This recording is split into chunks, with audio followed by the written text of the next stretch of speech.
જૂનાગઢમાં ધાબળા ગેંગ સક્રિય થઈ છે। સુખપુર ગામની સીમમાં આવેલા કારખાનામાં ચોરીનો પ્રયાસ કરવામાં આવ્યો।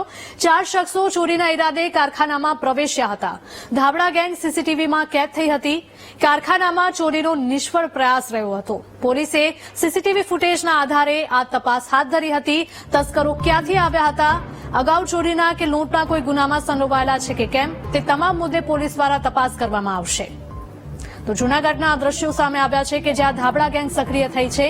સુખપુર ગામની સીમમાં આવેલા કારખાનામાં ચોરીનો પ્રયાસ કરવામાં આવ્યો હતો। 4 શખ્સ ચોરીના ઈરાદે કારખાનામાં પ્રવેશ્યા હતા। ધાબળા ગેંગ ત્યાં લાગેલા સીસીટીવીમાં કેદ થઈ ગઈ હતી। તો સીસીટીવી ફૂટેજના આધારે પોલીસ દ્વારા તપાસ શરૂ કરવામાં આવી છે। કારખાનામાં ચોરીનો પ્રયાસ નિષ્ફળ સાબિત થયો હતો। પોલીસે સીસીટીવીના આધારે વધુ તપાસ હાથ ધરી।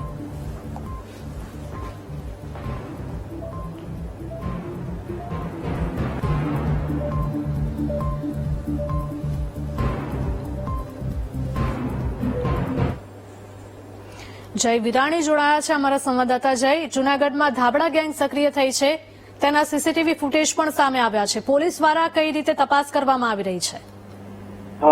ખાસ કરીને જણાવજો કે જે જૂનાગઢ જિલ્લામાં ઘણા દિવસો ત્યાં તસ્કરોએ તપાસ મચાવ્યો છે, ત્યારે આજે એક ફરી ગેંગ ધાબળા ગેંગ છે તે સક્રિય થઈ છે। ઠંડીમાં પોલીસ અંદર હોય છે ત્યારે આ તસ્કરોને બહાર નીકળવા માટે મોકો મેદાન મળતું છે, ત્યારે પોલીસની નિષ્ક્રિય પણ સામે આવી છે। ત્યારે સુખપુર ગામની સીમમાં એક ગોકુળ કારખાના છે, તેમાં ચોરીનો પ્રયાસ કર્યો હતો। ત્યારે એક સાથે 3 થી 4 કારખાનામાં ચોરીનો પ્રયાસ કરવામાં આવ્યો હતો।